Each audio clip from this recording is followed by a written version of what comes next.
Hi ಎಲ್ರಿಗೂ ನಮಸ್ಕಾರ, welcome back to my YouTube channel. So ಇವತ್ತಿನ ರೆಸಿಪಿ ಬ್ಲಾಗಲ್ಲಿ ಉಳಿದಿರೋಂಥ ಅನ್ನದಲ್ಲಿ ಯಾವ ರೀತಿ ಸಿಂಪಲ್ ಆಗಿ ಒಗ್ಗರಣೆಯನ್ನು ಮಾಡ್ಕೋಬೋದು ಅನ್ನೋದನ್ನ ನೋಡೋಣ. ಸೊ ತುಂಬಾ ಈಸಿಯಾಗಿರುವಂಥ ರೆಸಿಪಿ, ಒಂದು 5 ನಿಮಿಷದಲ್ಲಿ ರೆಡಿ ಆಗಿಬಿಡುತ್ತೆ.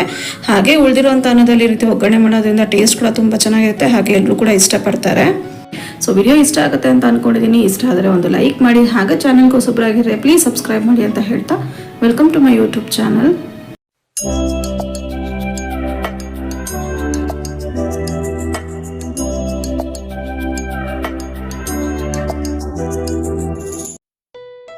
ಮೊದಲು ಒಂದು ಕಡಾಯಿಗೆ ಒಂದು ಸ್ವಲ್ಪ ಎಣ್ಣೆ ಹಾಕೊಳ್ತಾ ಇದ್ದೀನಿ. ಒಂದು 3 ರಿಂದ 4 ಟೇಬಲ್ ಸ್ಪೂನ್ ಅಷ್ಟು ಎಣ್ಣೆ ಹಾಕೊಂಡ್ರೆ ಸಾಕಾಗುತ್ತೆ.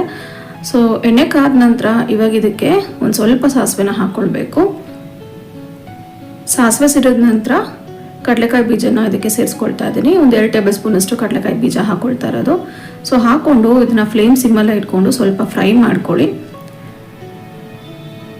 ಒಂದು 5 ರಿಂದ 10 ಸೆಕೆಂಡ್ ಇದನ್ನು ಫ್ರೈ ಮಾಡ್ತಿದ್ದ ಹಾಗೇನೆ ಕಡಲೆಬೇಳೆನ ಕೂಡ ಸೇರಿಸ್ಕೊಳ್ತಾ ಇದ್ದೀನಿ. 1 ಟೇಬಲ್ ಸ್ಪೂನ್ ಅಷ್ಟು ಕಡಲೆಬೇಳೆ ಸೇರಿಸ್ಕೊಂಡು ಇದನ್ನು ಕೂಡ ಒಂದು ಸ್ವಲ್ಪ ಕಲರ್ ಚೇಂಜ್ ಆಗೋವರೆಗೂ, ಕ್ರಿಸ್ಪ್ ಆಗೋವರೆಗೂ ಫ್ರೈ ಮಾಡ್ಕೊಳ್ಬೇಕು. ಒಂದು 2 ನಿಮಿಷ ಇದನ್ನೆಲ್ಲ ಫ್ರೈ ಮಾಡ್ಕೊಂಡಿದ ನಂತರ ಇವಾಗ ಇದಕ್ಕೆ ಜಜ್ಜಿಟ್ಕೊಂಡಿರುವಂಥ ಒಂದು ಗೆಡ್ಡೆಯಷ್ಟು ಬೆಳ್ಳುಳ್ಳಿನ ಹಾಕೊಳ್ತಾ ಇದ್ದೀನಿ. ಸಿಪ್ಪೆ ಬಿಡಿಸ್ಬಿಟ್ಟು ಜಜ್ಜಿಟ್ಕೊಂಡಿರುವಂಥ ಬೆಳ್ಳುಳ್ಳಿನ ಸೇರಿಸ್ಕೊಂಡು ಇದನ್ನು ಕೂಡ ಒಂದು ಗೋಲ್ಡನ್ ಬ್ರೌನ್ ಕಲರ್ ಬರೋವರೆಗೂ ಚೆನ್ನಾಗಿ ಫ್ರೈ ಮಾಡ್ಕೊಳ್ಬೇಕು. ಬೆಳ್ಳುಳ್ಳಿ ಚೆನ್ನಾಗಿ ಫ್ರೈ ಆದಷ್ಟು ಟೇಸ್ಟ್ ತುಂಬ ಚೆನ್ನಾಗಿರುತ್ತೆ, ಹಾಗೆ ತಿನ್ನುವಾಗಲೂ ಕೂಡ ತುಂಬ ರುಚಿಯಾಗಿರುತ್ತೆ. ಇವಾಗ ಇದಿಷ್ಟು ಫ್ರೈ ಆಗಿದ್ದಾಗಿದೆ. ಸಣ್ಣದಾಗಿ ಹಚ್ಚಿಟ್ಕೊಂಡಿರುವಂಥ ಕರಿಬೇವಿನ ಸೊಪ್ಪು, ಹಾಗೆ ಖಾರಕ್ಕೆ ಎಷ್ಟು ಬೇಕೋ ಅಷ್ಟು ಮೊಣಕಟ್ಟು ಮೆಣಸಿನ್ಕಾಯಿನ ನಾನು ಇಲ್ಲಿ ಹಾಕೊಳ್ತಾ ಇದ್ದೀನಿ. 3 ರಿಂದ 4 ಒಣಮೆಣಸಿನ್ಕಾಯಿ ಅಷ್ಟು ಇಲ್ಲಿ ಸೇರಿಸ್ಕೊಳ್ತಾ ಇರೋದು. ಸೊ ಇದಿಷ್ಟು ಫ್ರೈ ಆದ ನಂತರ ಹಚ್ಚಿಟ್ಕೊಂಡಿರುವಂಥ ಈರುಳ್ಳಿನ ಕೂಡ ಹಾಕೊಳ್ತಾ ಇದ್ದೀನಿ. 2 ಗೆಡ್ಡೆಯಷ್ಟು ಈರುಳ್ಳಿನ ಸಣ್ಣದಾಗಿ ಹಚ್ಚಿಟ್ಕೊಂಡಿದ್ದೀನಿ. ಸೊ ಹಾಕಿ ಇದನ್ನು ಕೂಡ ಚೆನ್ನಾಗಿ ಫ್ರೈ ಮಾಡ್ಕೊಳ್ಬೇಕು. ಒಂದು ಸ್ವಲ್ಪ ಅರಿಶಿನ ಹಾಗೆ ರುಚಿಗೆ ಎಷ್ಟು ಬೇಕೋ ಅಷ್ಟು ಪುಡಿ ಉಪ್ಪನ್ನ ಕೂಡ ಸೇರಿಸ್ಕೊಳ್ತಾ ಇದ್ದೀನಿ. ಒಂದು 2 ನಿಮಿಷ ಈರುಳ್ಳಿನ ಚೆನ್ನಾಗಿ ಫ್ರೈ ಮಾಡ್ಕೊಂಡಿದ ನಂತರ ಇವಾಗ ಇದಕ್ಕೆ ಅನ್ನ ಸೇರಿಸ್ಕೊಳ್ಬೇಕು. ಸೊ ಉಳಿದಿರೋಂಥ ಅನ್ನ ಸೇರಿಸ್ಕೊಂಡು ಇದನ್ನೆಲ್ಲ ಚೆನ್ನಾಗಿ ಮಿಕ್ಸ್ ಮಾಡ್ಕೊಳ್ಬೇಕಾಗತ್ತೆ ಒಂದ್ಸತಿ. ಉಳಿದಿರೋಂಥ ಅನ್ನದಲ್ಲಿ ಈ ರೀತಿ ಒಗ್ಗರಣೆ ಮಾಡ್ಕೊಂಡಾಗ ಅನ್ನನೂ ಕೂಡ ವೇಸ್ಟ್ ಆಗೋದಿಲ್ಲ, ಹಾಗೆ ಟೇಸ್ಟ್ ಕೂಡ ತುಂಬಾ ಚೆನ್ನಾಗಿರುತ್ತೆ. ಆ ಬೆಳ್ಳುಳ್ಳಿ ಹಾಕಿರೋದ್ರಿಂದ ಒಂದು ಒಳ್ಳೆ ಫ್ಲೇವರ್ ಕೂಡ ಇರುತ್ತೆ ಈ ಒಂದು ಒಗ್ಗರಣೆ ಅನ್ನಕ್ಕೆ. ಸೊ ಒಂದ್ಸತಿ ಟ್ರೈ ಮಾಡಿ.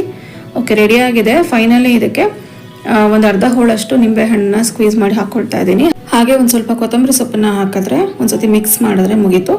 ಸೊ ಒಗ್ಗರಣೆನ ರೆಡಿ ಆಗುತ್ತೆ. ತುಂಬಾನೇ ಚೆನ್ನಾಗಿರುತ್ತೆ, ಹಾಗೆ ರುಚಿಯಾಗಿ ಕೂಡ ಇರುತ್ತೆ. ಈ ರೀತಿ ಒಗ್ಗರಣೆಯನ್ನು ಒಂದ್ಸತಿ ಟ್ರೈ ಮಾಡಿ, ತುಂಬಾನೇ ರುಚಿಯಾಗಿರುತ್ತೆ. ಸೊ ಇದರಲ್ಲಿ ಇನ್ನೂ ಕೂಡ ಹಲವಾರು ವಿಧಾನದಲ್ಲಿ ಮಾಡ್ಬೋದು.